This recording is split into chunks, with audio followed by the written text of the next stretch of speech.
Whole sports all plays. Whole sports all plays. Whole sports all plays.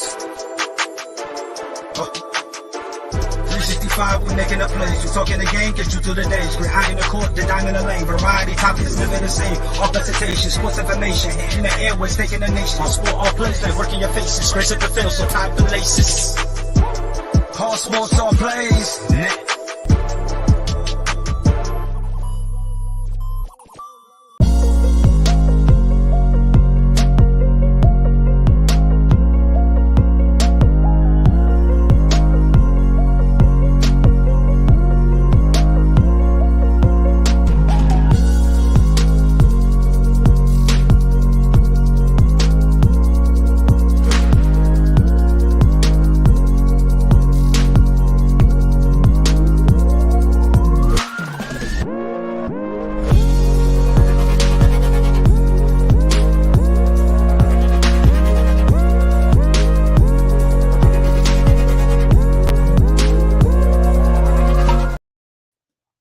All right, what's happening, everybody? Welcome to the ASAP Afternoon Blitz, Tuesday, August 15th, 2023. I'm Gonzo, joined by the shy kid, Mike Hughes. How's it going, man? Man, it's going, bro. It's going, bro. First and foremost, I want to say happy birthday, baby, to my boy Rob Scott. Rob's 2 cents. His birthday's today. Rob's 2 cents. His birthday's today. You love to see Yeah, I it. saw You love that. to Happy see it. birthday, Rob. Robbie. Oh, no. Now we're joined by Foxborough Frankie. How's it going, Frankie? Ow. Oh, man. I missed you guys. I didn't miss you. Stop lying. You were writing me last night like, yo, daddy, come on tomorrow. Oh, man. I don't even have a dad. That's crazy. That's crazy. You know what, man? Good luck with Zeke, bro. Good luck with Zeke. Thank you. Oh, man. I'll tell you this. My man Zeke is going to have one hell of a first year on a cheap deal with the Patriots than he did with his freaking entire career with the Cowboys. Yeah, I think that was a good pickup by the Patriots getting Zeke. I don't think he's the same guy he was, but I still think he has something left. And them getting their veteran running back to put with Mac Jones, I think it was a good idea, especially after they didn't get Hopkins or a couple of the other receivers that they were supposedly in the mix for. They have in my opinion, they have a top 5, top 6 running back already. So I don't see it. I don't get it. It doesn't make sense. And me and Pride talked about this yesterday. Literally, like I had to talk with him separately on it. And I agree with you, Mike. We like Ramondre Stevenson is absolute beast. He's a beast. And that's our running back number 1, obviously, no doubt about it. But I see what Bill Belichick is doing. He got Ezekiel Elliott on a cheap deal. Really, basically signed him for like $4 million. He could get up to $6 million with incentives and stuff like that. But I think the reason Bill Belichick did it was because Ezekiel Elliott is a beast when it comes to like red zones and stuff like that. To like get in at least 5 yards, 10 yards from the touchdown line to get into the end zone and stuff like that. Ezekiel Elliott is good like that, and I feel like that's what Bill Belichick looked at, and also his pass blocking. And I told Pride that I'm like if it fits well for the pass blocking, give Mac Jones that extra help to give him more time to find an open receiver, then I accept it. But what me and him agreed on was I would have rather honestly taken Leonard Fournette. I would have honestly taken Leonard Fournette over Ezekiel Elliott, but Bill Belichick, I feel like at this point was looking at someone that wanted a cheap deal, and that's what Ezekiel Elliott took, was a cheap deal. What pissed me off though was Dalvin Cook signing an 8 whatever it is million with the Jets, and it's like, really, Bill? Like, you see that? Like, you couldn't at least get $3 more million or $4 more million to give more to Dalvin Cook, and you could have got him? That would have been even more better. But it's whatever. I believe in Bill Belichick and what he's gonna do. Yeah, I mean, I think a big thing with Dalvin was it wasn't really about the money. I think he kind of made that clear, and that was really a big part to why he took so long to sign. He kept having those conversations about, like, he's not mentoring Breece Hall. He's not going to be behind Breece Hall. And we all understand that Dalvin wanted the starting role. Dalvin wanted a big role in this offense, and I think that's something that you're not going to see in New England. You know what I mean? They believe in Stevenson. They believe in what they're doing. They believe in what he's capable of doing. So I think, for Bill, it's like I'm throwing extra money at you just for you to come, and you're not even going to be happy if you're here. So it's like at the end of the day, I think having Rodgers, having a better offense, having the offensive player of the year and Garrett Wilson, and having all these other pieces, I think it definitely was a lot more feasible and a lot more understanding for Dalvin to be like, yeah, I'd rather go here. And other than going to the division rival, and you have those conversations about like, what is Mac Jones going to be? What do you have with Parker? What do you have with, well, we know what you have in Parker. What do you have in Juju? What do you have in all these other guys? And it's like, you really don't know at the end of the day. So I think it's going to be interesting. Frankie humbled me last season when I said the Bears had a decent little offense going, and it was dog shit. So I'm going to humble Frankie. That whole roster is dog shit on offense other than Stevenson and Henry. I will give you that. I like Henry. I like Stevenson. Everybody else, doo-doo in the butt. So Hold on. You don't like Mike Gesicki? No, I don't. Wow. I saw him do the gritty, and I never want to see him ever again. That's a sexy gritty. I can't wait to see him do it. I can't wait. No, I like Mike, but I just feel like it's cool. You have 2 tight ends, but I truly don't believe you have a real wide receiver.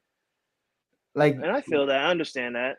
And it's like, I think that when you don't have that, it messes everything else up that everybody else is trying to do. It's kind of like when you're all holding hands in the monkey barrel and one monkey gets cut, it's like everything else just falls. And it's like, that's really what it is at the end of the day. And I think when you look at it like that and you understand it's like a chain link. And if you're missing a part of the chain, it's just not going to be, you're not going to be able to do as much. You're not going to be able to stretch it out as far as you would want to. And I think that's definitely going to be interesting. That's why I've been so high on the Bears, is just because it's like, okay, like we filled these holes. You know what I mean? Like, this is what you did now. Now you can do whatever you want to do, no excuses. And for me, it's like, I feel like Mac Jones, again, what is it, year 3, still very limited. And it's like, you still haven't given him that number 1 wide receiver. You still haven't given him, this real game plan of what this offense could potentially be that you saw with Tom. And Tom kind of just took it into his own hands to like make his own shit. And it's just like, I don't know. I haven't seen that. Since Tom left. And it's starting to kind of feel like it's more of a Bill thing than it was anything else. You know what I mean? Like, Tom was the one that was running the show. And that's really how I felt about it. And I don't know. I think at the end of the day, you look at it for what it is and you say, they're setting this kid up to fail again for another year. Well, at least they gave him a real offensive coordinator this season. Appreciate it. Thanks. Because you had a fucking horrible defensive coordinator as the offensive coordinator last year. How can you be the offensive coordinator when you can't even be the defensive coordinator at your own job? Right. It's crazy. Yeah. Yeah. And I said that many times as well. I feel like, and I agree with everything you're saying, Mike. Like, yes, the wide receiver situation is an absolute disaster. And at this point, I just feel like every time the Patriots bring in a wide receiver for like a workout or even like a little meeting, that wide receiver itself doesn't want to sign with Bill Belichick. Mm-hmm. It's not that he doesn't want to sign with the Patriots. I feel like they just don't want to play for Bill Belichick. And it's been rumored many times. We've seen, former Patriot players in the past come out on Twitter and call out Bill Belichick and say that that franchise is literally like being in the army or something like that. Like, nobody likes that franchise. It's because the way Bill Belichick runs it. And I feel like that's why the wide receivers right now are like, nah, I'm not going to do it.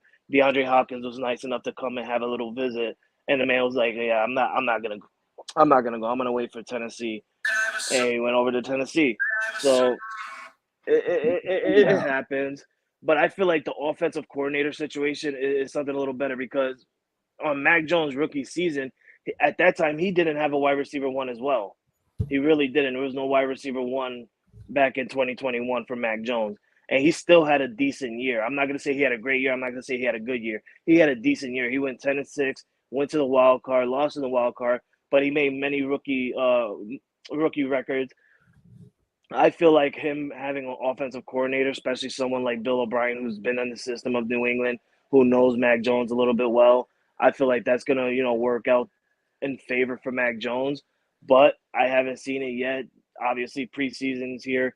Week 1, they didn't start no starter in New England.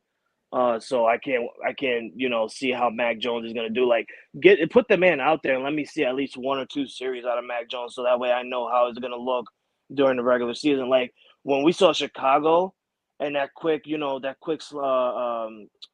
was it? Freaking that pass to DJ Moore, and he just went for 62 yards. Little bubble Like, screen. yeah, the little screenshot, like they're like, bro, that goes and tell you, like, damn, they're gonna do something this year, and they did. They showed out that game, and it's like, whoa, like, is this what Chicago's gonna bring during the regular season? Because if so, I'm already putting my hand in the hat and saying Chicago's going to the playoffs. Like that, if they play like that, they're going to the playoffs. I want to see that out of New England. Don't come out preseason week 1 and just go in with the second strings, third string, stuff like that. I want to see a little bit of what this new offense is going to bring. For sure. For sure. Gonzo, throwing it to you. I saw Anthony Richardson got announced as a starter today. How you feel about that? I figured that was coming. That he was going to be named the regular season starter. If you look at Colts history, usually if we get a top 5 quarterback, well, I'm not going to say he's a top 5 quarterback, a top 5 pick, because we don't know what he's going to turn into. But like with Manning, we started him. When we had Andrew Luck, we started him his first year. So I figured they would start him. Was going to start him. After seeing his first preseason game, I actually feel a little better about him than what I did when we first drafted him. I didn't think he played. I thought he played pretty good in the first preseason game. He had the one bad interception where it was partly his fault for it, because he should never just threw the ball up like that. But the receiver also gave up on the play. But then he had threw a perfect 55-yard dime that should have been a touchdown, and Alec Pierce, who's supposed to be our number 2 receiver, I don't know if he had butter on his fingers or what, but just flat out dropped it. And then he would have had a rushing touchdown that game as well, and it was a holding penalty. So, just in the 3 series he played, I thought he looked decent for his first time out there, especially knowing he hasn't played a whole lot of football, didn't play a whole lot in college. So, I'm not expecting the Colts. I'm not going to sit there and say the Colts are going to be a playoff team. If they can win 8 games this year, I'd be happy. They won 3 or 4 last year. You got a rookie quarterback with not much experience. Still, the offensive line worries me. That's the big thing that worries me about the Colts is the offensive line. But I think if they can protect him, he'll play decent. He's going to make mistakes. He's a rookie. I mean, hell, Peyton Manning led the league in interceptions his rookie season. Mm-hmm. What aggravates me is you got people that are supposedly Colts fans that they watch him play 3 series and he's already a bust and he's this and that. And it's like, you can't tell that from 3 series in a preseason game where you don't even have everybody playing. It's guys' first time out there on an NFL field. Well, so I think people are overreacting a little bit. And in his defense, the man was playing up against the first string starters of the Buffalo Bills defense. Yeah, I mean, you got to give the man some type of credit. I tell you what, Chris, he played better than C.J. Stroud and Bryce Young. Yeah, see, I agree. Like I said, I was happy with what we played, but man, if you got in these Colts fan groups, you'd have thought that every pass he threw was an interception. and that's really just I feel like that's more of a Midwest thing, especially with teams like the Bears and the Colts, where you're looking for that QB that you haven't had in so long. And for the Bears, it's like, have we really had one ever other than Jim McMahon and Sid Luckman? And it's like, we're talking way back when, you know what I mean? We're talking 20th century, but you look at that and you understand it and you go these fans do deserve something great. And I think they're just so used to bullshit. They're so used to Nick Foles, Matt Ryan at this point. You start to have these conversations to where it's like, are we ever going to get it right? And I think that's for even with myself with Justin Fields. I'm like, guys, it's a new regime. It's a new front office. It's a new coaching staff. It's his story. It's his own quarterback arc. It's his own NFL arc. You can't just compare it to Jay Cutler and Josh McCown and Mitch Trubisky and all these other cats that have come through the door. Also, Nick Foles. Nick Foles has been around pretty much everywhere. But you look at that and you just say it's time. It's time to start a new era. It's time to start a new understanding of what Colts football, what Bears football could be. I think with Justin, you're starting to see a lot. 129 yards and went 3 for 3. I mean, two of those throws were, one was a 10-yard route that turned it into a 52-yard touchdown from Khalil Herbert, and the other one was a bubble screen that went 62 yards to the house. So I'm not taking too much of it into that statistic to heart. I'm not saying he's there. He wasn't throwing deep balls. He wasn't going crazy. But I've said this time and time again, Justin Fields was an elite quarterback last year. And I say that for a reason. And I told Frankie the same thing. And I think Frankie started to really believe me towards the end of the years, because as a quarterback, I don't care if you have 5,000 yards. I don't care if you throw 30, 40 touchdowns. The job to me as a quarterback, especially coaching football for a while, you understand, and even playing it, you understand, doesn't matter what you do as long as we're scoring touchdowns. And for the second half of the season through 8 games, the Bears were averaging 30 points as an offense. And I looked at that and I said, you know what? Maybe he's throwing, to Frankie's point, when Frankie was telling me he can't throw 300 yards. Yeah, maybe he's not, but You we're don't need scoring to. touchdowns. You know what I mean? Like Dak Prescott throws 4,000 yards a season. What does Dak Prescott do in the playoffs? What does Dak Prescott win in the season? Nothing. And that's the conversation I always tell people is like, there's going to be Patrick Mahomeses of the world who throw 5,000 yards, win Super Bowls, win MVPs, and that's cool. But as long as we're winning games, as long as we're scoring touchdowns, as long as we're addressing the problems, that the Titans came out, scored a touchdown right away. Justin Fields responded. They come back, score another touchdown. Justin Fields goes back on the field. He responds again. And then that was it. We had 8 sacks on the day without a lot of our starters. We didn't have Yannick Ngakoue or DeMarcus Walker. We didn't have Tremont Edmonds. We didn't have Jalen Johnson, Jaquan Brisker. We didn't have any of those guys. And it's like we still put up 8 sacks and two interceptions. And if you're scoring 23 points, we can do this. And I think that's really the conversation right now when you look at a guy like Anthony Richardson. Yeah, maybe it's not pretty, but if you start winning games, no one cares. No one cares what the stat line is. And if you watch him that first preseason game, I thought he had good pocket awareness. Richardson did. He was able to move. It wasn't like he was just getting blown up and getting sacked and holding on to the ball. He made some good. He made some good throws. He did make a couple bad ones. He threw that interception. And he overthrew, and then he had a ball sell on him. Then he tried to throw to Pittman, and he kind of overthrew. But hey, but that's a great connection to build, though. You know, like I'm okay with those. Like if you want to throw a deep ball to Pittman, that's a good sign of like, hey, I'm confident enough to do so. You just got to control his arm because the kid's got a cannon. Now, if he had Tyreek Hill, you can do whatever you want. Like he threw that nice deep ball about 55-yard pass to Alec Pierce. It should have been a touchdown. I mean, you couldn't have threw it no better. Right. And Pierce dropped it. That's what worries me about the Colts offensive line. And then I still think we should have done something at receiver. Yeah. I think Pittman could be a guy for us, but Pierce hasn't.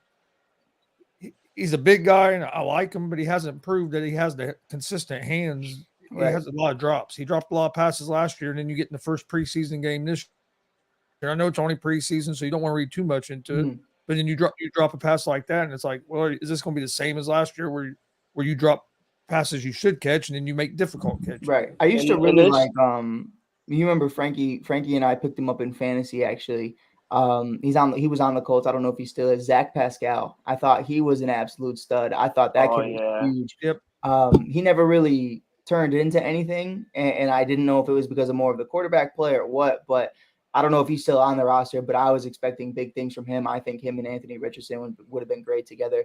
You just kind of got to me and Frankie's point, guys who understand what it's like not to have receivers for a long time. You just got to take a shot in the dark, bro. Like you got to take a chance on the Darnell Mooney's of the world. And I think the Colts just kind of do that. By the time they do it, it's the 6th, 7th round, 5th, 6th, 7th round. And it's like, you got to hit that in 1 through 4, 100%, because guys like Belichick, guys like, throughout this league are just figuring these guys out really quickly. But I want to throw this one to Frankie because I was watching the Pat McAfee show today. They were having conversations about Trey Lance. What's going to happen with Trey? I heard what one of his boys said, and I really liked it. It was basically they're talking about Trey potentially getting traded. They made a lot of jokes in between that I'm not going to repeat. Yeah, I was watching it too. It was wild. But he threw out a proposal about how they should handle Trey Lance, and I really liked it, and I kind of wanted to talk about it here and get our own spin on it. Having him play all 4 quarters of every preseason game to see what you have in him and also to build this trade stock.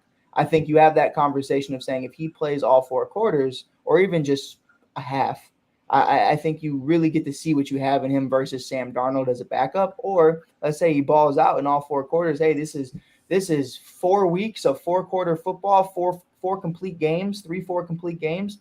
You should trade for him Tampa Bay. You know what I mean? Like have those conversations. Do you think they're not going to do it, but do you think it would be in their best interest to try to get as much playing time out of Trey Lance as possible right now for either or to trade him or to just see what they have versus Sam Darnold as the backup? Because Brock has been announced QB1, and I'm so happy for him because fuck Trey Lance. But yeah. Yeah, I like Brock Purdy. We never seen a player that's been drafted as Mr. Irrelevant come out and become the new franchise of a team. Like that, Brock Purdy took that to heart and was like, "All right, bet, cool." But Trey Lance, I agree. I think you let Trey Lance play some preseason snaps if you feel that you brought Sam Darnold in for God knows why. I don't understand. I understand Jimmy Garoppolo left, but what was the hell in bringing Sam Darnold thinking that was going to be better? But okay, I think it go was ahead, San Fran. before you go. I think it was. Hear me out, right?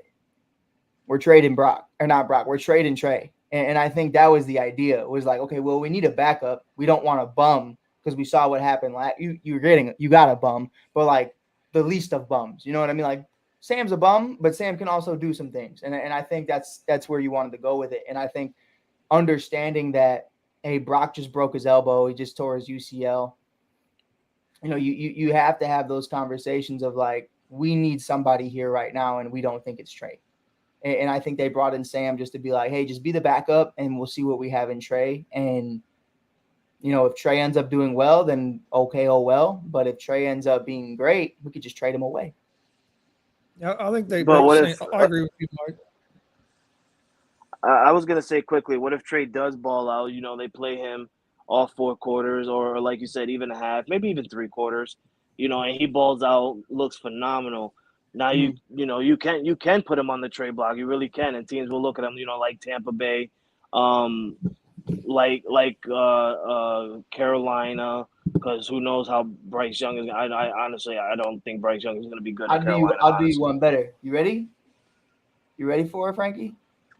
Don't say it. Tell me you're ready. I'm ready. I need more energy from you, Frankie. I said, are you ready? I'm ready. I hate Frankie. I hate Frankie so much. No, I think I look at Seattle as a team that didn't draft a quarterback last year, extended Geno, and they have all the draft capital in the world. So I think when you look at a team like Seattle, I definitely think if Trey Lance was performing well this preseason, and they kind of want somebody in the future, because you don't know what Geno is. You know what I mean? We know what Geno has been his entire career, and now he's 32, 33 years old. You kind of have an idea of this isn't going to be forever of him playing Pro Bowl football. And it's not to say he won't have a good season this year, but the prolonged of that being the next 5 to 10 years for the Seattle Seahawks is just not, to me, is not feasible. And I think when you have Jackson Smith and Jigba and DK Metcalf, Tyler Lockett, Kenneth Walker, and all these guys, they have a good tight end core too. You need to have a young gun in there that's building chemistry with them so that when and if Geno does ever fall off, you have somebody to say, hey, he's taking the reins. Because it's cool to have, Geno Smith or somebody else along those lines who's kind of just like, going on one of their farewell tours and they're going out high and they're having career highs, and it's cool. But as a franchise, you have to be like, but who's the face of this franchise the next 5 to 10 years? And I think that's really the question right now for Seattle, because they're in a position right now to where they're not going to be able to get Caleb Williams. They're expecting to go to the playoffs this year. You're not going to get a top quarterback.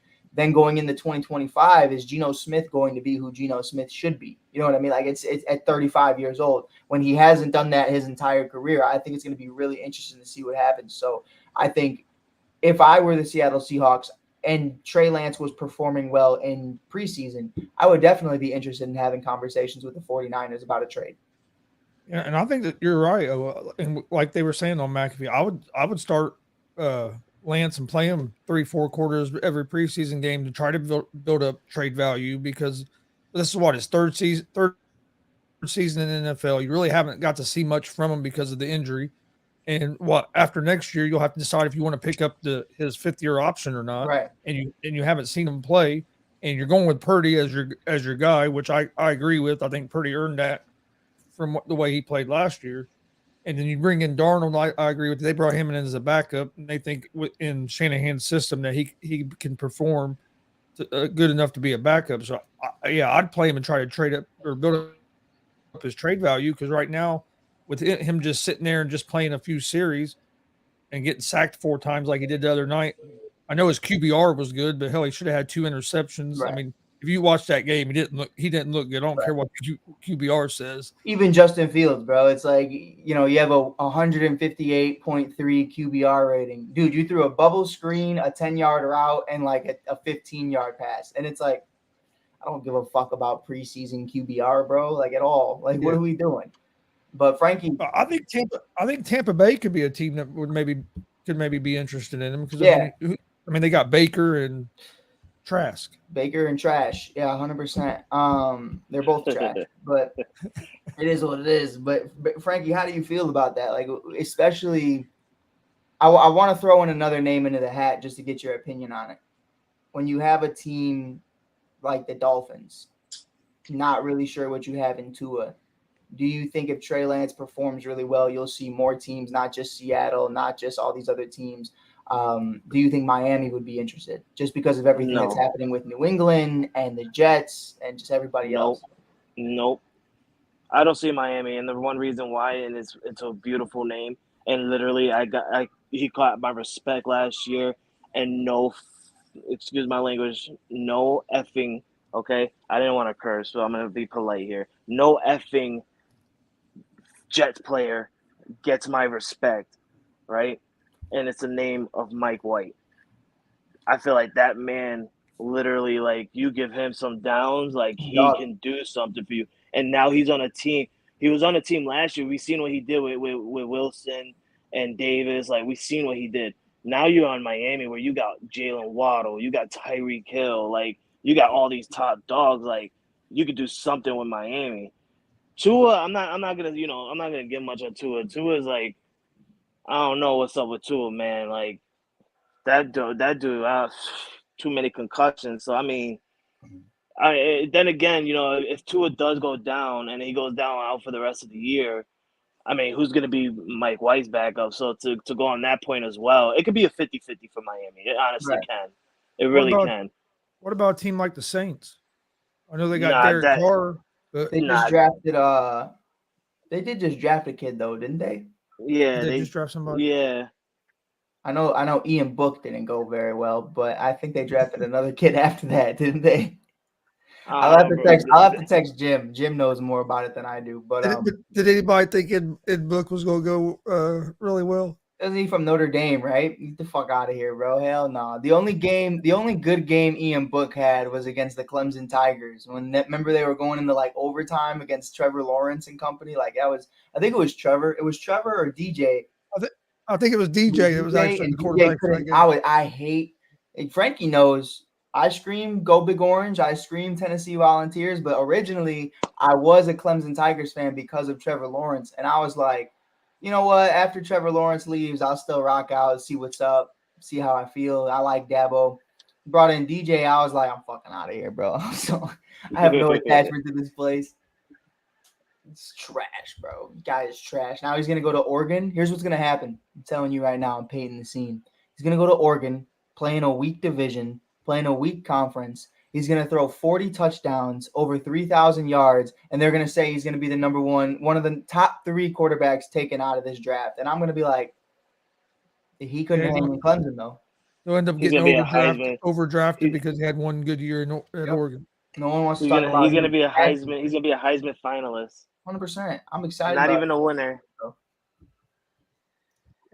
Jay Ness asked, what rookie QB is your sleeper?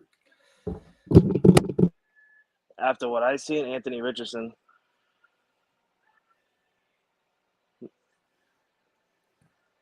Can't hear.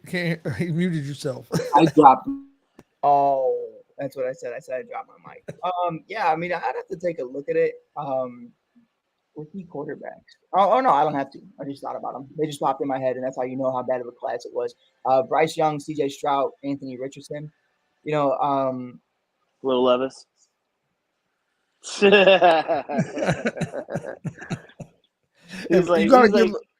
got a good look at Levis because didn't you guys play? The Bears I don't got to look at Levis. We sacked. No, Levis. I said you got a good look at him last game. Oh yeah, I saw him. Horrible dog shit. We just sacked the dude 8 times. So I mean, take that. And 2 interceptions. But well, that was between him and Malik, but both trash. Anyways, I think when you talk about sleepers, I think, I think unfortunately you have to bring into the fact of what the team is. And I think you have to take that into account because like Brock Purdy was a sleeper, but Brock Purdy also has one of the number one offenses in all of football. You know, between Kyle Shanahan, CMC, Debo, Kittle, Ayuk, all these guys, one of the best offensive lines. You know, he had everything. So when I look at Bryce Young and I go, "You're in Texas, I don't know what you have." Or, Bryce Young's in Carolina. In Carolina, I don't know what you have. I can't name your receivers. I don't really know anybody other than Hubbard. And that's really just being and real. I don't trust the coach in Carolina either. Right. So, and then I look at CJ Stroud and I say, I see some wide receivers. I see Dallas Schultz. I see a decent running game. I think there's a conversation for it. But I also think it's a huge drop off from what he's used to with Marvin Harrison Jr., with Jackson Smith and Jigba, and a bunch of other guys in Ohio State. Ohio State quarterbacks do have a very hard time transitioning. Justin Fields even had a hard time transitioning because you're going from having Chris Olave and Garrett Wilson and Marvin Harrison Jr. and Yeah, you're going JSN. to a team with less talent. You're going to a team with Byron Pringle and Dante Pettis and all these other guys. And shout out to Dante Pettis, though. Best punt returner in college and NCAA history. Didn't know that. He's number one ranked. Never knew that until today. And then I realized we don't even have him doing punt returns, so that pissed me off. But he's not going to get a chance to play this year unless Stafford gets hurt. But a guy that I think could be a sleeper is Stetson Bennett. And that was where I was going to go with it. You're crazy, Gonzo. You're in my mind. I do think there's a reasonable, like, as a sleeper. I don't think Anthony Richardson can be a sleeper because you're drafted so high. You know what I mean? Like Brock Purdy, Mr. Irrelevant, to Frankie's point, you're a sleeper. Now you throw in Stetson Bennett, who's won 2 national championships back to back, still drafted in the 5th round, something crazy like that. You have where do you go to? Rams? Yeah, he has Cooper Kupp, he has Sean McVay, and all these different guys, all these different pieces. I think there's a conversation. Let's say Stafford can't stay healthy, which is a narrative throughout his entire career, except for 2 years ago. You look at that, to Gonzo's point. I'll let Gonzo talk about it more than I can, but that's the guy who I think could be put in a position to succeed that you wouldn't look at week 1 as even a conversation. Yeah, that's what I think too, because he's a guy nobody's. I mean, like you said, won 2 back-to-back national championships and really still didn't get no respect because everybody was, it's his age. He's so much older than all. He's a man playing with college kids. And now he's in the NFL, but now he's going to be behind Stafford. But like you said, Stafford's injury prone.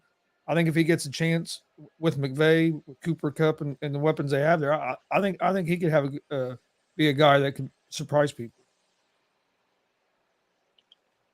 I think I do agree with Frankie. I think Anthony Richardson is going to be. I wouldn't call him a sleeper just because he got drafted so high, but I do think he's going to have a better year than what a lot of people had projected when the Colts first drafted him.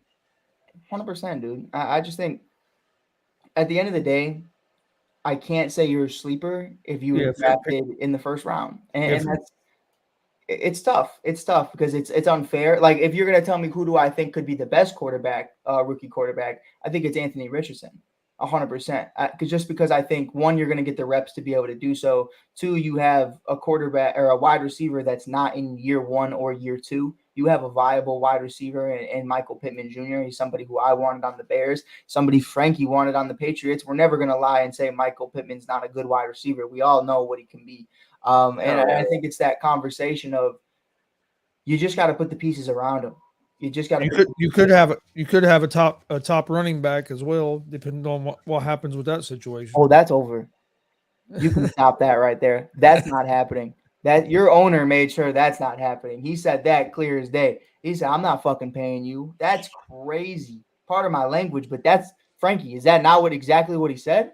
That's pretty much what he said, bro. Bro, he went to his deathbed mad early just to say that. Blew my mind.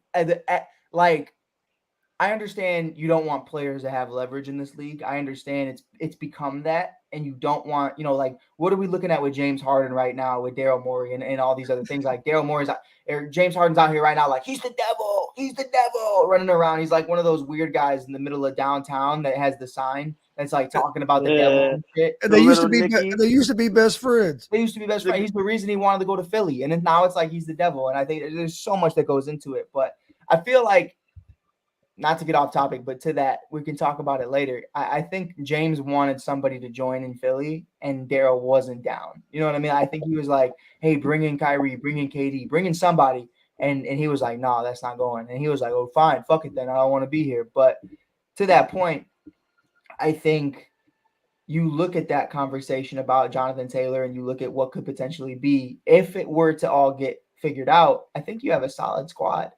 I mean, I'm going to be playing with him in Madden until Jonathan Taylor is traded. Like, you have the cannon of Richardson. You have the great connection. I'm going to be doing tight end attack all day, and you have Jonathan Taylor coming up. He's doing the out and in and just coming up. It's going to be a beautiful thing. And I think, at the end of the day, that show is going to run without Jonathan Taylor, with or without him, because it's the Anthony Richardson show now. The same conversation Frankie had is like, when you go and you pass that mantle to who's going to be at the top of the franchise, who's going to be the face of the franchise, it's always going to be a legit quarterback. Now, when you don't have a legit quarterback, it goes to the running back, it goes to the wide receiver. Even for the Bears, it goes to Khalil Mack. You know what I mean? It goes to your number one defensive player. When you have that QB1 that you drafted that high, JT, I'm sorry. If you would have did this last year, I think they would have folded. Because all they had was Matt Ryan, like, okay, and Nick Foles, like, okay, cool, like Nick Foles, Sam Ellinger, right? So here's what we'll do: we got our franchise running back, we got our franchise quarterback. Who we paying?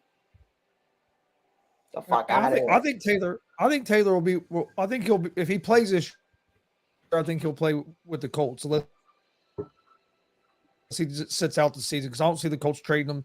I don't see the Colts if they do trade him. I don't see him trade him during the season. So it'd be after the season when he's not under contract. But if he sits out a season, doesn't it still count basically that he's back at this season? Yeah. Well, it depends on if they put him on if he gets put on one of the non-injury list or whatever. I guess. I think it's definitely interesting. Frankie and Pride and I were laughing about it. What happened with Le'Veon Bell, and I think the reality is Le'Veon did get paid. You know what I mean? Like that was the end goal for him, and he did get paid no matter what happened at the end. He made his money. He made what he wanted to do from the Jets, and he's still getting paid from the Jets, if I'm not mistaken. Our last season was probably the last year, but he hasn't been on the team in forever. So, you look at that, though, and you understand that contracts like that aren't going to happen again. Like, you're not going to sit out. You're not going to get paid as a running back, at least. If you want to do it as a quarterback, you want to do it as a wide receiver, or as a linebacker, or as a pass rusher, cool. You could still get paid. But as a running back, teams do not care. Like, we've seen it time and time again of guys just getting replaced. Like, you look at what happened with Alvin Kamara and him getting suspended for a few games. They just brought in another running back. Todd Gurley is another. Todd Gurley was the staple of football for an entire year. And then just gone. Disappears into the night. Like, you'll never see him again. Crazy. Goes to Atlanta, just never seen again. And it's really something, I think, you look at that and you say, what's the risk for Jonathan Taylor right now? I'd say you lose a job in football.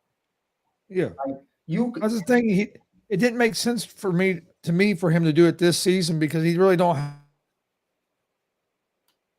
have the leverage, because you're coming off an injury. You're still not healthy. You're still missing time because of an ankle. So it's going to be, who's we're going to trade for? Nobody really wants to pay a running back right now. So who's going to trade for a running back that's hurt, and then also pay him? Because if you trade for him, you're going to have to pay him, because that's why he's upset and wants to leave the Colts, because he wants paid now. And I just don't see teams wanting to do. I don't see teams that are going to trade for a hurt guy and give him a contract. Listen, I think if he was healthy, he'd have a little more leverage. Me and Frankie will give you a 1 4th round pick each, and we'll just rotate every other Sunday. One day he's in New England, one day he's in Chicago, and I think that's how we could do this. What do you think? I take it. Every other week? And it's a better top it off.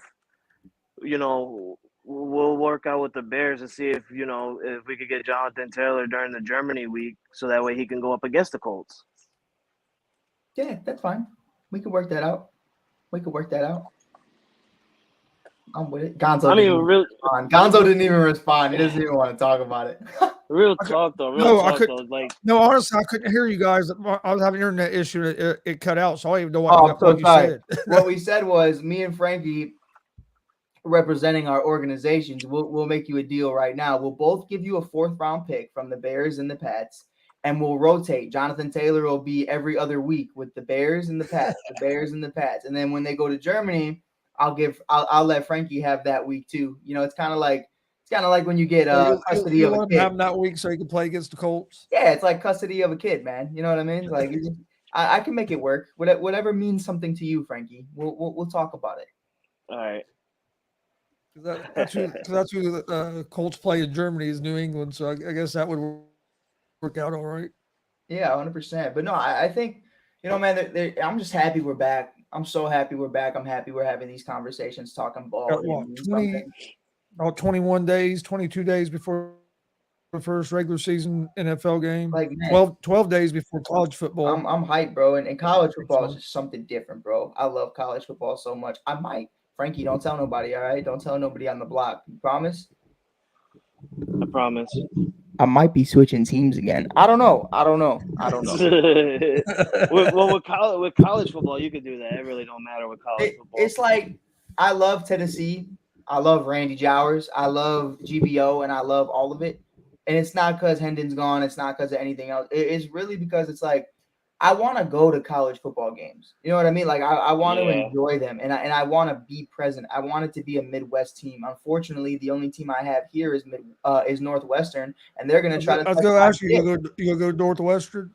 No, they're going to try to play with my balls while I sit in the stand. So I don't want anything to do with Northwestern. They're sick fucks, and they're disgusting. So, weirdos, dude. Yeah, we love hazing. No, you just love weird shit. That's what you love. You fucking Jehovah. But I don't know. I think I'm looking at some Midwest teams that won't be named.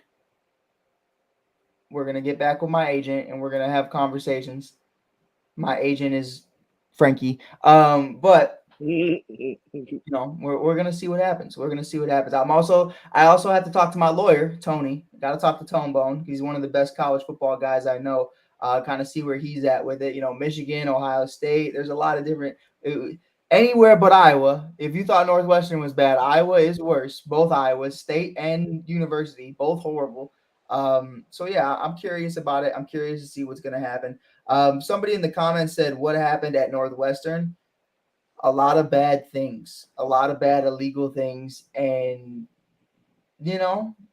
what are you going to do? It's you can't root for that. You can't stand with that. You can't stand with hazing. You can't stand with sexual assault. Like, that's so dog shit. And that's so, like, what are we doing? What are we doing as like a league? Like, we're allowing shit like this to happen. It's 2023. Like, that shit was a whole lot of sense to me.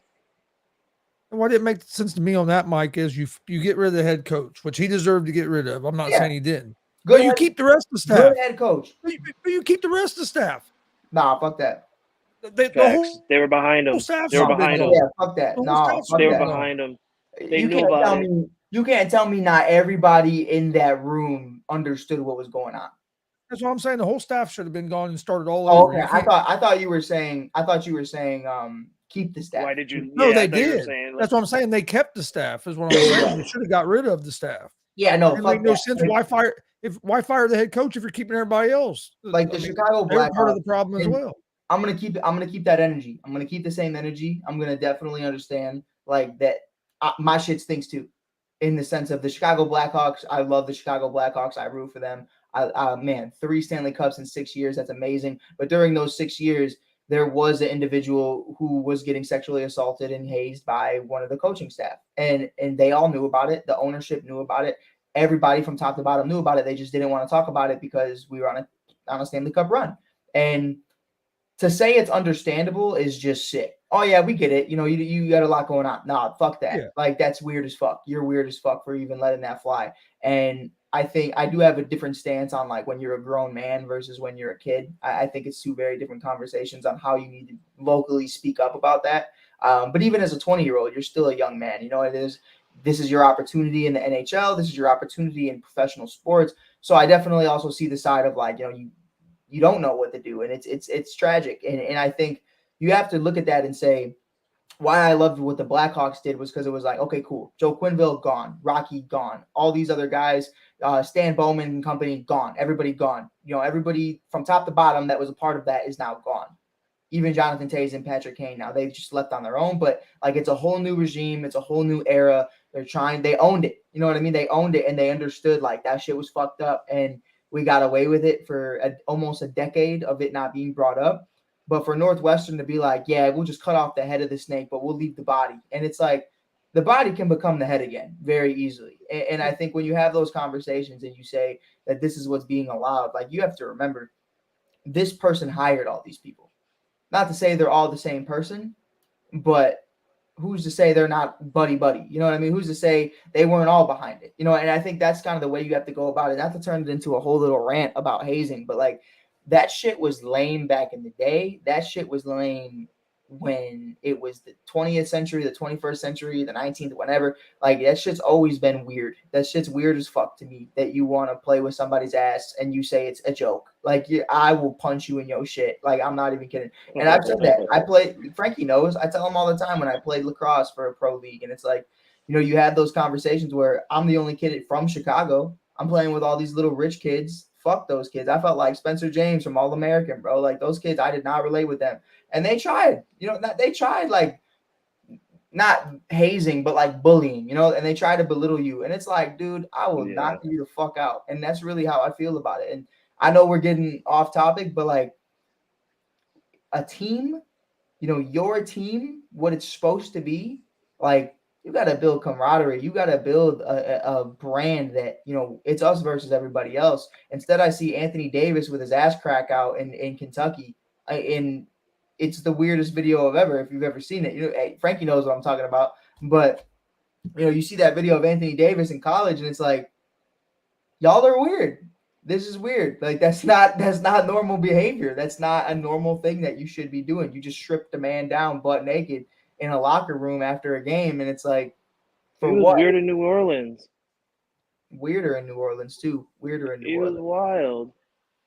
I mean, it's I don't know. That's my stance on it. I think I agree with you, Gonzo. Like, you got to cut that out you got to cut the entire piece out. When you have cancer, you don't just take out a small piece of the cancer. You take out all, like, the whole from top to bottom.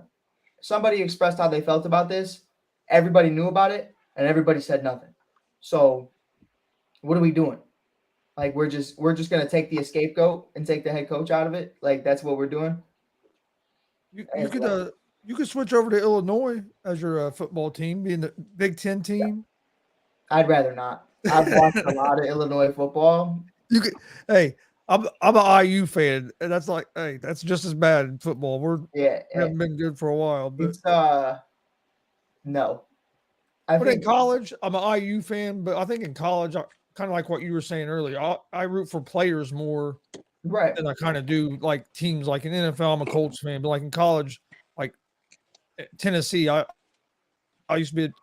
follow Tennessee because Peyton Manning, when he was there, because I watched him there before he became a Colt, right. Or Trevor Lawrence. I was a big Trevor Lawrence fan when he was in college. So I think college, because they're only there maybe 2-3 years, I think it's more of the players that you like than it is maybe one team. Right. Like, I watched every game of Wisconsin football, and I still have a Wisconsin beanie because of Jonathan Taylor.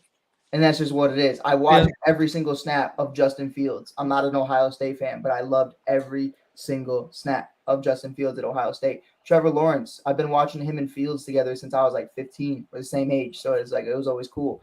I think Jonathan Taylor and I are the same age too, but it's the conversation of, like, these are my favorite players, and I'm going to rock with their universities. And when they go into the pros, I would even consider getting their jerseys. I really would. As long as they don't go to, like, the Packers, the Vikings, or the Lions, I have no problem. You know what I mean? Like, if Trevor Lawrence would have ended up a New England Patriot or an Indianapolis Colt, I would have got his jersey. Just he went to the Jaguars, and I don't like their colors. But I might get the all black one. I like the all black one they dropped. I don't like that green shit. Don't like that green. You brought up James Harden. Let's talk about that a little bit. Yeah, man. Is the dude ever going to be happy? I mean, it seems like every team he goes to since he's left Houston that he's there a year or if that, and he wants to find a way to try to get out. Either whether it's let's show up the team out of fat and out of shape, or let's go with the Nets, then get our way out there to Philadelphia. Now you opt into the extension to the max deal, and then now you want traded, and then when they come out and said they're not going to trade you after they couldn't find enough value for you, excuse me. Now now Morey's a liar, and you're never going to be a part of an organization that he's a part of again. So, I mean, do you see him playing with Philadelphia this season? Frankie, you want to take that one? I can't stay. We're always having this conversation every offseason, bro. Frankie can take it. He's gonna, yeah, bro. I'm getting tired of it as well. I'm tired of James Harden, but he's gonna play. James Harden's gonna play. He's not gonna be a little. I don't want to curse, man. He's not gonna be a little bitch and just sit the bench because he didn't get traded. He's gonna play, and he's gonna show other teams why they should have went out and tried to trade for him. There's always a thing called the trade deadline. There's always a thing called the trade deadline where a team is like should be better than what they are, but they're really not, so they're gonna go ahead and trade for him. But like, I don't know, man. I'm honestly tired of talking about James Harden. At this point, I feel like he's just stressed because he wants to go to a super team that's gonna help, bring him a championship without even him giving in the effort to help winning the championship. I mean, it's tiring. I'm sick of it. You know what? I think you're wrong too. I really do think you're wrong because we watched what he did in Houston and how he handled that. You know what I mean? Like hanging out with Lil Baby at the club, at the strip club, wearing a fat suit, like not, you know what I mean? Like being out of shape in all seriousness and just showing that, hey, I don't give a fuck. And he's not like Kevin Durant. I know we talk a lot of crap about Kevin Durant, especially us two on this panel right now. But one thing I will give him his flowers about is he asked for a trade last summer. They told him no. And he didn't act up. He didn't say anything. He just went about his game and kept playing all the way till the deadline. And like you said, like you understand, you got to build your trade stock. You got to build up that resume to be able to get guys like Mikal Bridges, Cam Johnson, and a bunch of other guys. I almost said Reddish, Cam Johnson, and a bunch of other guys and draft picks. So I don't think James is like that though. We've seen it before. We've seen him how he wanted to get paid in Houston. We've seen him how he wanted to get out of Houston after he gets paid, and there's so many different aspects to it. I don't see him playing. I think he sits out because he is all about him. Kevin Durant, very different. Kevin Durant has that legacy. Kevin Durant is trying to solidify himself as one of the greatest to ever do it in his mind, and I don't think he has that luxury of sitting out when you understand of what your career could potentially be if you miss another year. You already missed a year. You know what I mean? You're 33, 34 years old. James doesn't care. James doesn't care about his legacy. James doesn't care what happens. He says he does, but actions speak louder than words, and you see that and you go, listen, bro, you always want to get out because it's always everybody else's fault. Bro, to be honest with you, it's yours. Like, let's be real. Like, you were with this guy in Houston. You looked at that and you said, I got to get out of here. I hate Houston. I don't want to be here. Then you go to Brooklyn and you say, I don't want to be here. Kyrie's crazy. Cool, I get it. A lot of things happen with Kyrie. A lot of things happen with KD, Steve Nash. Made sense. It just didn't work out. Fine. That's cool. Then you go back with Daryl Morey, who was the reason that you wanted to leave in Houston. So you literally went back to the ex that cheated on you, who didn't really even cheat on you. You just didn't perform that great. And it's like, dude, what do you want from me?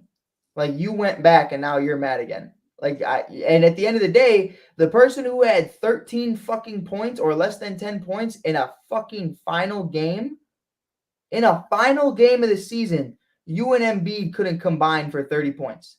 He didn't even score in the fourth quarter, did he? I remember correctly. So why are you mad? You're the MVP. You're one of the best shooting guards of all time. You changed the game. Where were you?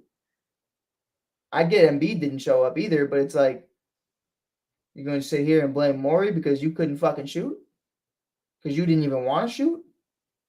I don't know, bro. It's just like, so you're going to go to LA with Kawhi and PG, who are both injury prone, and you're injury prone. So it's going to be a revolving door of who's not playing tonight. And then when you guys all are on the floor together, you got to build chemistry.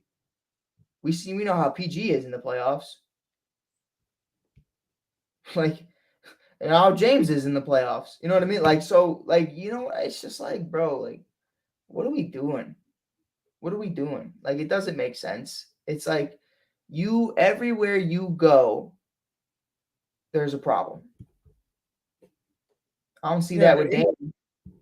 And Harden's more of a ball dominant guy. So if you go to like the Clippers with George and Kawhi and you're all three playing, he's not going to be happy there if he don't have the ball in his hand all the time.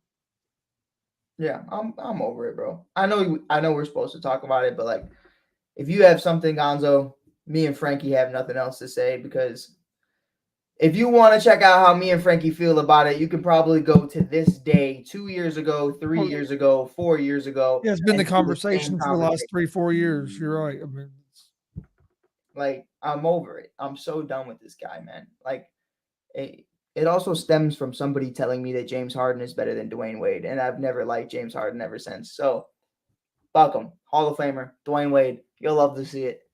Chicago Sky owner, Dwayne Wade. You'll love to see it. Hey, Frankie, say it with me. Frankie, are you here? Yeah, I'm here. Not a bitch, Dwayne Wade. James Harden is. You'll love to see it. I can't stand James Harden, bro. I can't stand him. I can't either. Better You know who else I can't stand? KD. Bum ass. Who can you not stand more, Frankie? KD or Harden? KD with a fucking heart. Yeah, it's got to be KD. I knew it was going to be KD. It's got to be. It's got to be. It's definitely KD. Oh, man. I'm tired. My girls play the Aces tonight. Oh, Commissioner Championship colors go. About to smoke these girls. Yeah, Commissioner's Cup's always a good time, man. It really is. I think the Sky don't play until Friday against Atlanta. Solid. Fever are terrible again. They always were, Gonzo. They always were. They follow their name. They always have a fever. Other than Boston. Yeah, I mean, it's a good thing though. It's a good thing though, because you get that draft capital. So see what happens in the draft. You continue. I think that's the beauty. I think when you have one superstar player, it sucks when you make the playoffs because you want to pair them up with somebody great the following year. Like that was the beauty of the Bears being that bad. And I told Frankie that at the beginning of last year. I said, "No, I want the number one pick." I said that all year. Because I knew what it was. You know what I mean? And it's like you have those conversations of like, you got to pair Justin Fields up with somebody. You have to. And now you get DJ Moore out of that number one pick. And I think that's something that needed to be done. It's something that needs to happen. So for the WNBA, it's the same concept of like Caitlin Clark and Angel Reese won't be in this year's draft, but whoever you end up getting number one overall, it's going to be really interesting to see what happens. Because for a fact, those two aren't leaving college. They're making so much money with endorsements. Those two are making so much money with NIL deals. They still have 2 years of eligibility.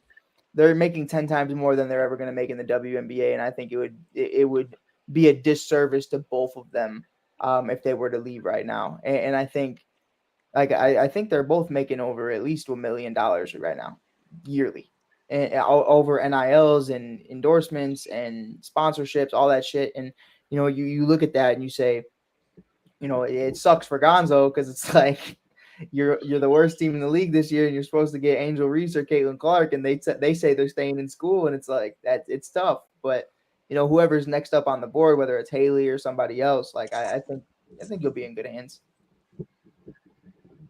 And I think people will want to Man. play with Aaliyah now too. People might want to come Yeah. to Indiana. Maybe. Maybe. Go hang out in Gary, Indiana on the weekends. That's what we can go do for fun. It's Yeah. probably not the place you want to go. You want to go hang out on the weekend. It's the place I want to go. It reminds me of home. Just like little Chicago. That's true. That's what they called it for years. Yep. Then they come to Chicago and they got nothing to say. What? What do you think about the New Orleans Saints with Derek Carr? You think they'll be able to do anything in the NFC? That man is so happy to be a Saint. He Like, looks he- bad. Yeah, he is jacked. Bro started hitting the weight room for the first time in 10 years. I mean, I think there's going to be moments. I think they have. I mean, if you look at it, Michael Thomas, Chris Olave, Derek Carr, Alvin Kamara. It's a great name list. Like on If he paper, that plays. looks great. But like, Is he is Michael? suspended? But that's what I'm saying. Is like Alvin Kamara is suspended. What is he going to be when he gets back? He's been injury prone the last couple of years. He's been great when he's on the field, but what is he going to be? You know, other than that, Michael Thomas. I haven't seen Michael Thomas since I was like 18 years old, fresh out of high school. 23 now. Like, I got bills. Like, where have you been, dog? Slant boy, what happened? But Derek Carr is another guy too, very injury prone. A lot of injuries throughout his career. Chris Olave is a stud. I love Chris Olave. I think that connection between those two is going to be interesting. I think it reminds me a lot of what I thought and what Frankie even thought of what could have potentially happened if Henry Ruggs didn't have this situation. You know, you look at Derek Carr, Devontae Adams, and Henry Ruggs, and you say, and then obviously Renfro, and you go, you know, that's a great core. Josh Jacobs, With Josh Jacobs, yeah. Aaron Waller, like you had a stud core. He just never got a chance to play with them. So now that he's finally getting a chance to really play with them, this is probably his best offense that he's going to play with. Once Kamara gets back in a very long time. They also have Gonzo. Do you know their X factor? Do you know the greatest running back to ever grace this God green earth? Who's that? Jamal Williams. I mean, you got Jamal Williams. Come on, stop playing with me. Stop playing with me. Jamal Williams is the greatest running back to ever run a back. I mean, absolute stud. Absolute stud. How could you not love Jamal Williams? So I think they got a lot of red zone threats. I think they got a lot of good players.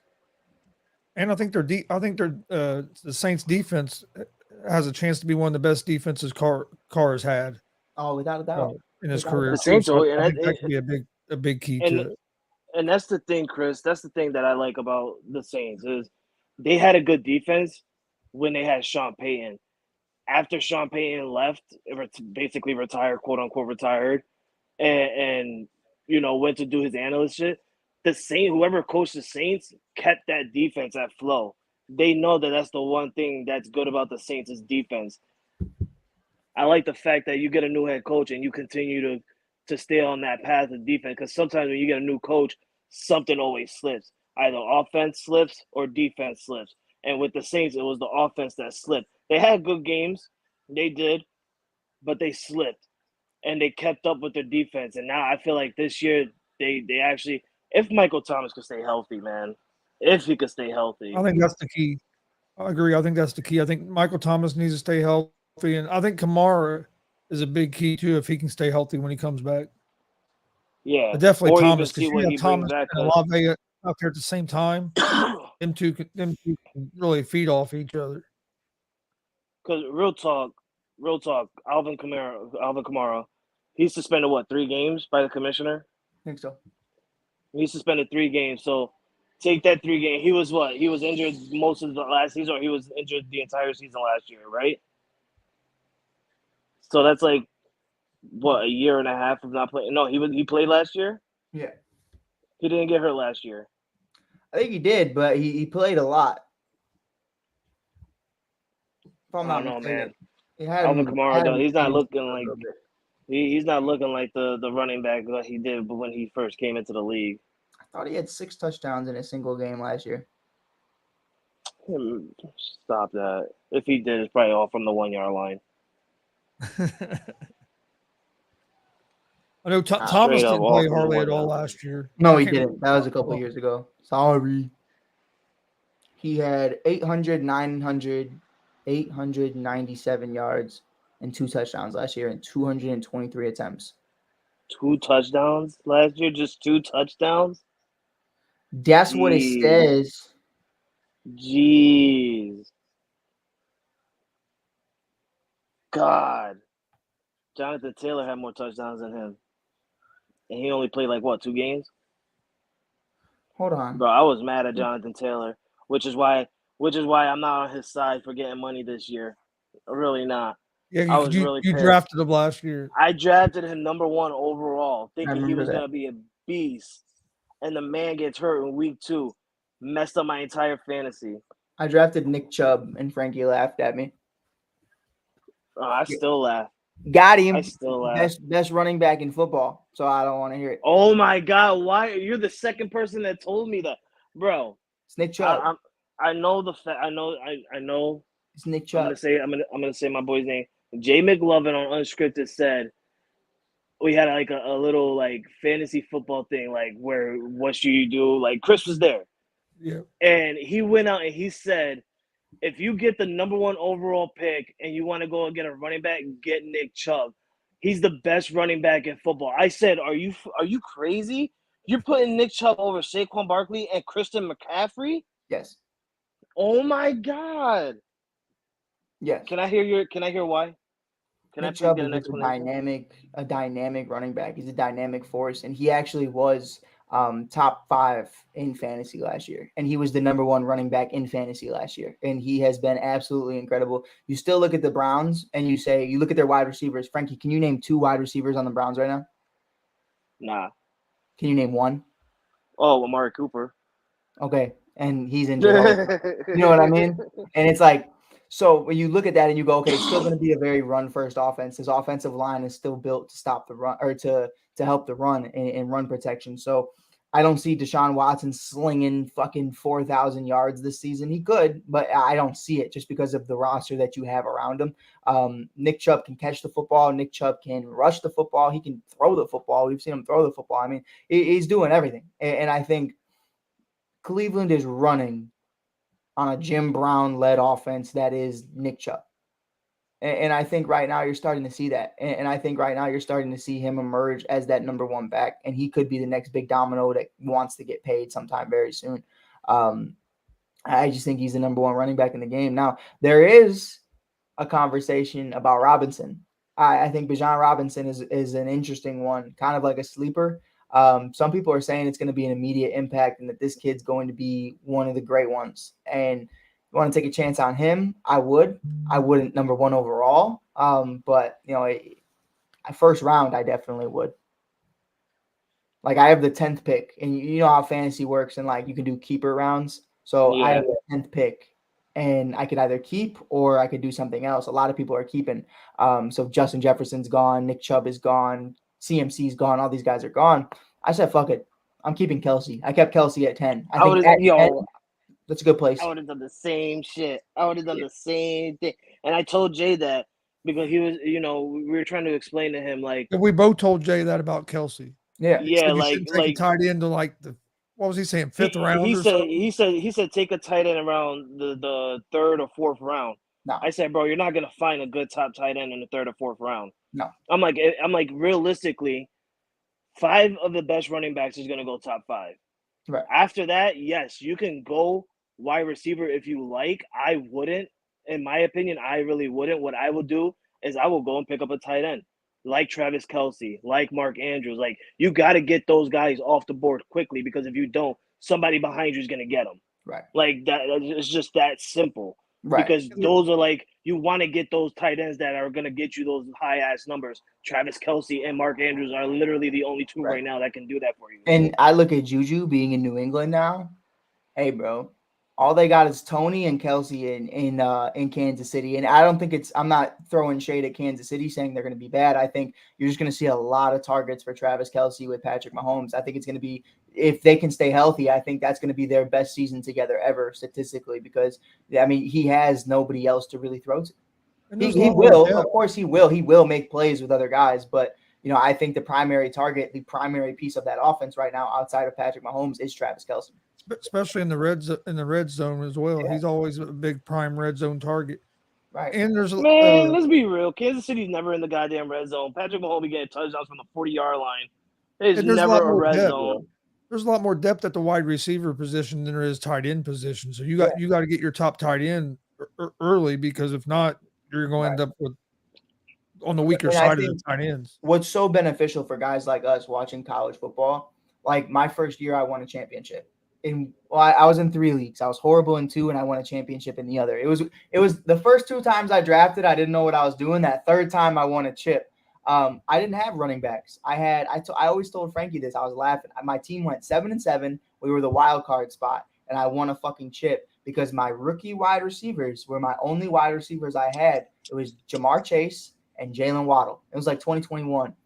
They were crazy. Jamar gave me 50 in the championship. Jalen gave me 40 in the conference championship. Like, my running backs were David Montgomery and what was dude's name? Rashad Penny. Penny were my starting running backs. Like, and it didn't matter because my wide receivers were giving me 50, and I had Travis Kelsey. And my team's name was were Kelsey's Killers, and we're still Kelsey's Killers. And we're running it back this year. Big Kels. You feel me? Come on. Frankie, do that again. Mm-hmm. He was also saying take a quarterback in like the first or second round. I don't take a quarter. I don't draft a quarterback till later on. I mean this, and I want both of you to humble me right now if I'm wrong. I think Justin Fields can be drafted in the second round because of running the football. Like, he was putting up 40 points a week last year. I don't worry about getting a quarterback. I don't worry about getting a quarterback till maybe like the 5th round, sometimes possibly 6th, because like I want to get all those best players. I want to get a best kicker, Justin Tucker. You want to get that guy that can get you 60-yard bombs. You got to get Justin Tucker. Like you want to get a good tight end.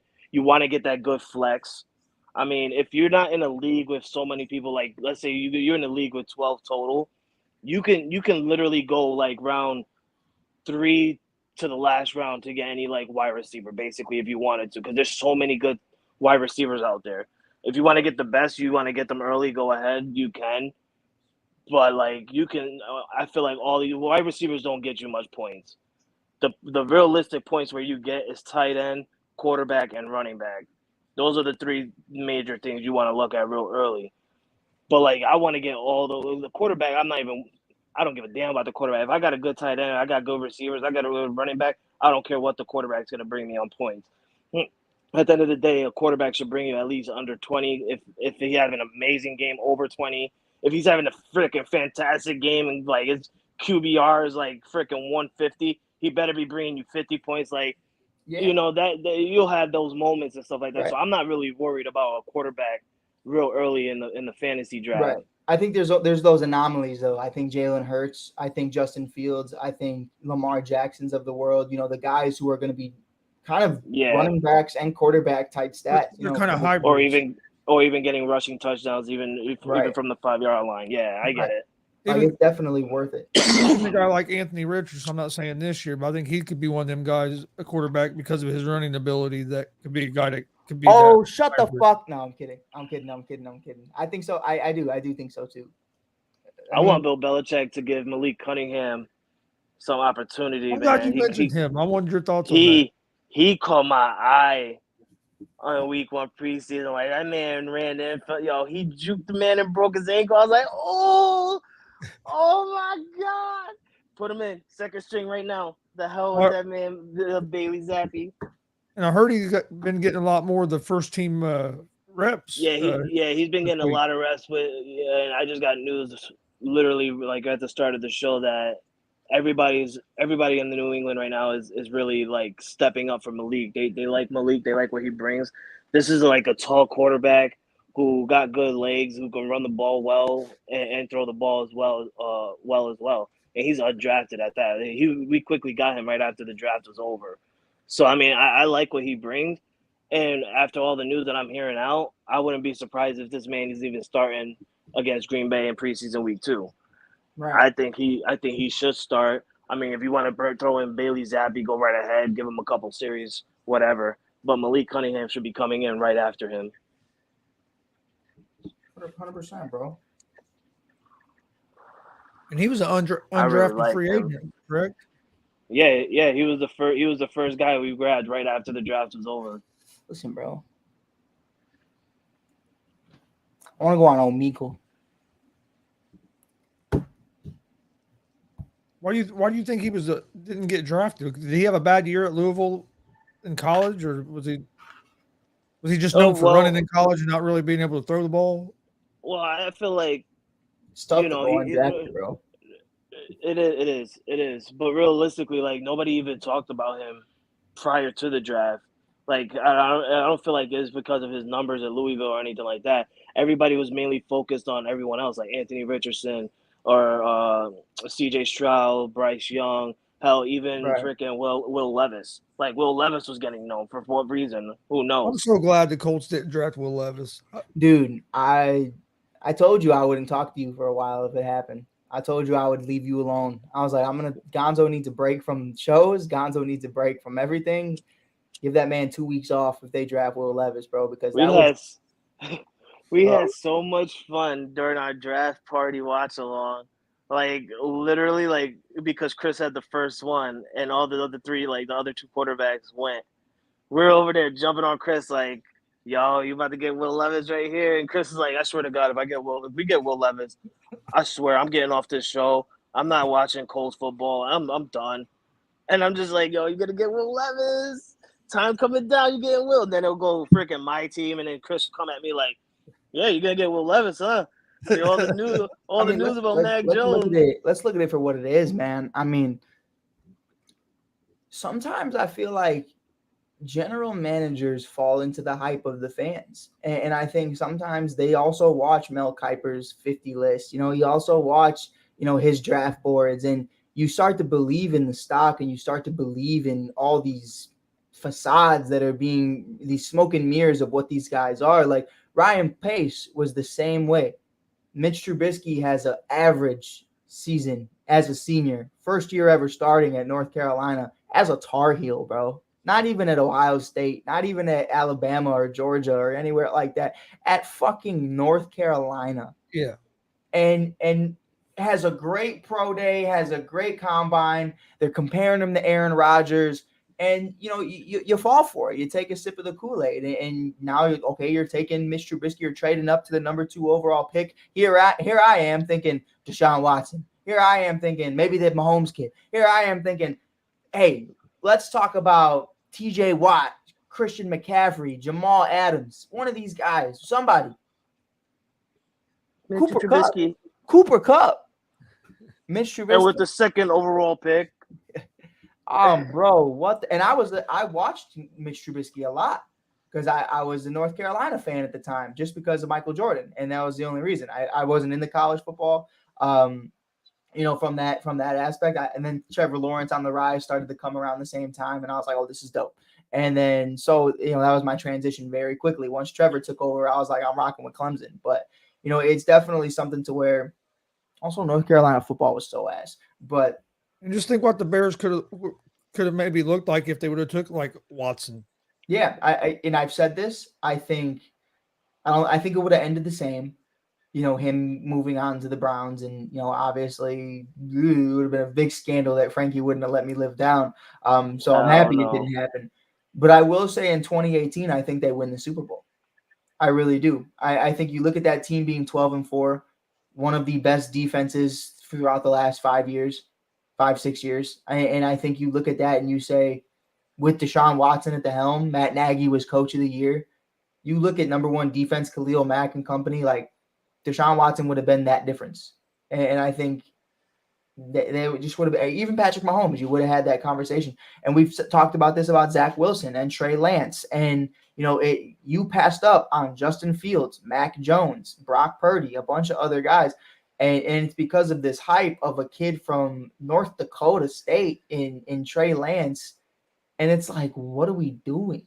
Or a kid from BYU and Zach Wilson. From BYU. One primetime game that he played that year, he looked like trash. He looked like trash in all of them. And it's respectfully. Well, I'm sure he did, but the primetime game was about the only one I watched because I really don't watch BYU. Right. So. But aside from Trey Lance, I always felt like it's a narrative of the league trying to force another white kid to play quarterback. And, you have the Zach Wilsons, the Mitch Trubiskys, the Will Levises who come from these preppy-ass schools, and it's like you try to force them to be something they're not just to fit a narrative, and you're not looking at guys like Lamar Jackson, like Patrick Mahomes, and all these other guys, and it's like Justin Fields, you know what I mean? Like, we can do this all day. Jalen Hurts. Fucking Jalen Hurts didn't get drafted until later on, and it's crazy to me. And then you tear down a guy like a Stetson Bennett that has proved that he can win, but he don't get the hype that them guys get because he was older or this, or you know what I mean? Like, they find ways to tear him apart. And by the way, old is 25 years old. By the way, just got to throw that out there. The kid's 25, and we're talking about, oh yeah, he's done. Get the fuck out of here, bro. Like, I understand he's not going to be your franchise quarterback for the next 20 years. It'd be 45 by that time, but you could tell me there's a 10-year window from. I mean, Aaron Rodgers won an MVP at 37, 38 years old. Like, you got time, and especially with Sean McVay, I think it's going to be a beautiful thing with the Rams because I think he has all the opportunity in the world to be great. Yeah, I do too. I think that was a good fit for him. 100%. But he looked more comfortable out there in that preseason game than I've seen Zach Wilson look in about any game. Man, dude, have you watched Hard Knocks? I watched the first episode. I missed this week's episode. I stopped watching. I had it on for about 17 minutes and 12 seconds, Frankie, and they were doing close-ups of Rodgers. He's winking at the camera. I was like, fuck this. I turned it off. I was like, I can't. I thought I could. I thought I could be like, okay, maybe I could be a Rodgers fan now because he's not in Green Bay. Nope, the hate's still there. The hate's in my heart. Mm-hmm. I'm with you, dog. I'm sorry. I'm not rocking with him. I can't. They only gave the Jets the hard knock because of Aaron Rodgers. 100%, 110%. And Zach, he's clowning Zach Wilson in episode 1. I know Gonzo saw it. He's clowning. He's making fun of him. I bet you've never heard people cheer for you like this, and then everyone's cheering Rodgers, and it's like, wow, that shit. He's an asshole. He's an asshole, dude. If I was Zach Wilson, we're fighting, bro. We're fighting right there. Straight up, I'm getting. I haven't watched episode 2 yet. Yeah, I'm not watching it. I don't care. I'm not watching it.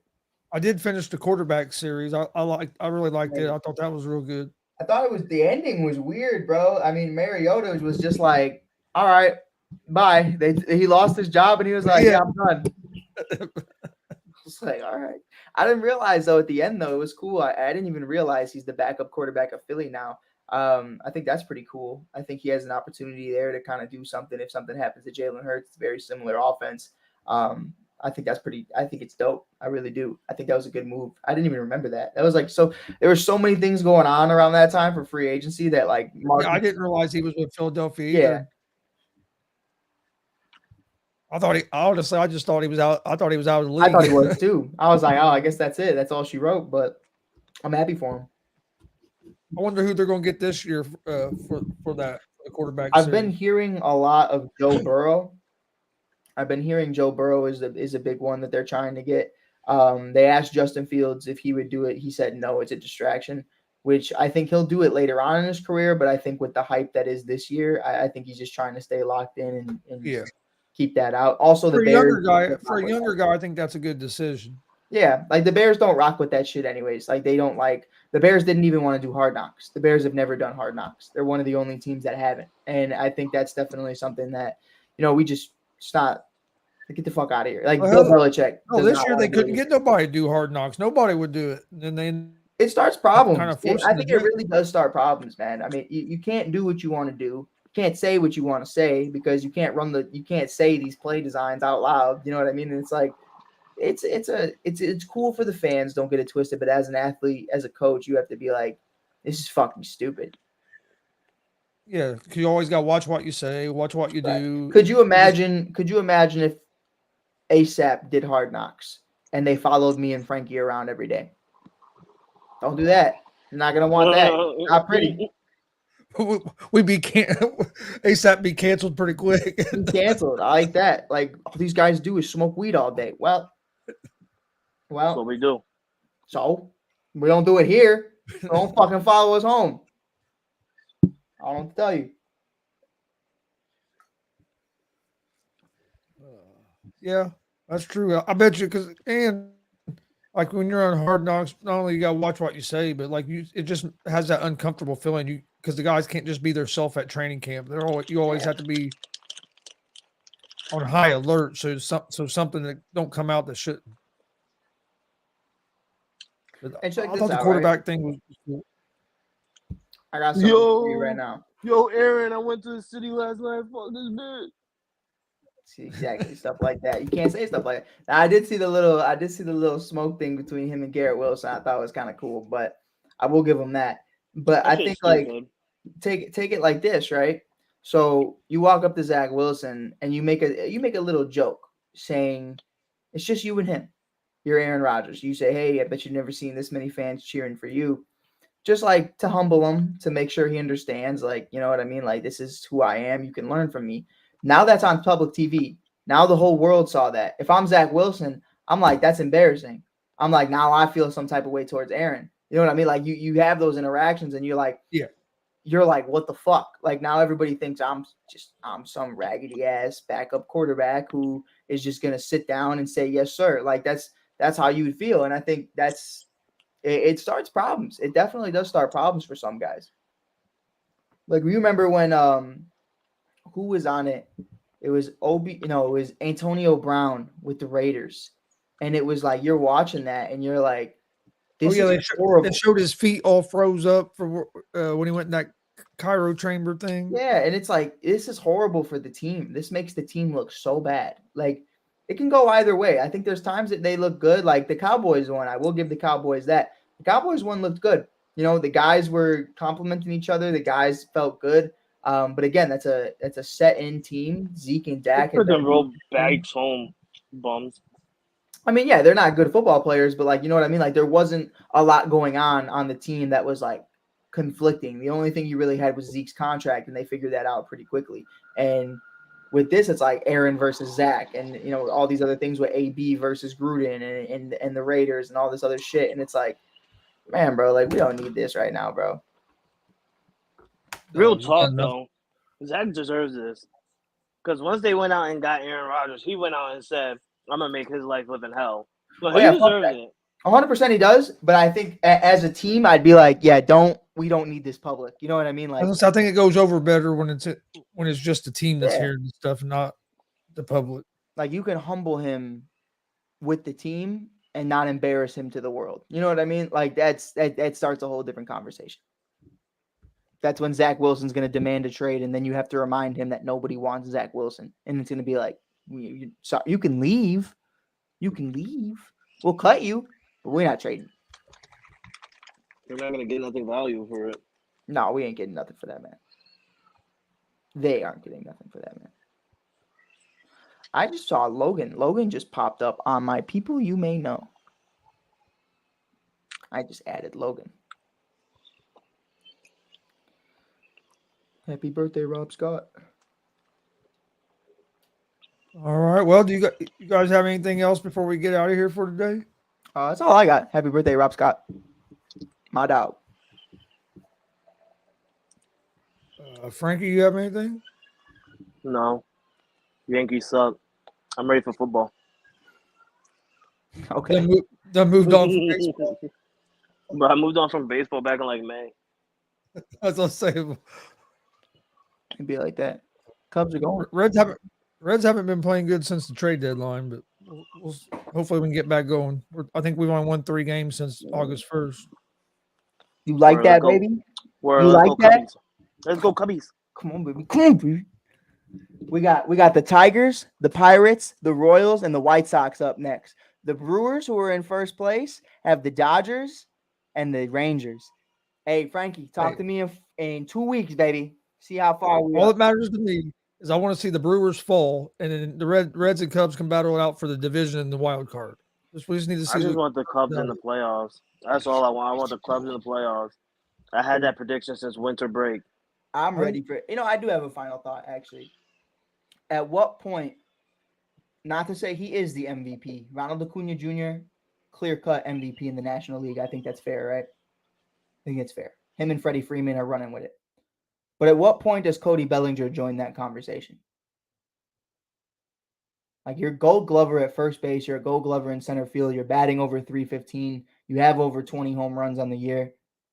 Like, I understand he missed a month, but come on, baby. Belly needs his love. I need some more belly bombs in my life. Hopefully we'll get them tonight against the White Sox.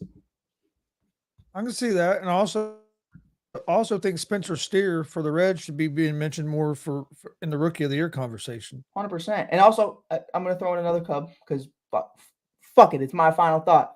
Justin Steele should be the Cy Young in the National League, and I don't care what anybody has to say.